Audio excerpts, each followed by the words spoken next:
وده يطلع ايه يا معلم؟ ده شهر يا مشير بس جه بدري شويه. عسل. عايز ايه يا؟ اسمع يا معلم، انا جاي اكلمك بالذوق. نصفي حسابنا واخد حقي. حقك في ايه يا؟ حقي في الفرن. في الفرن؟ يبقى زمانه اتحرق. اسمع يا واد، انت جاي تلعب عليا يا واد؟ ده لسه ما اتخلقش اللي يلعب على المعلم ده غير يا واد. انا مش بلعب عليك، انا صاحب حق. امال انا صاحب ايه يا واد؟ انت صاحب الزور.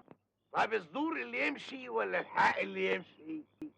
الحق هو اللي يمشي يا معلم، لانه صوته عالي. ماشي، نسأل العالم دي، الزور هو اللي يمشي ولا الحق اللي يمشي؟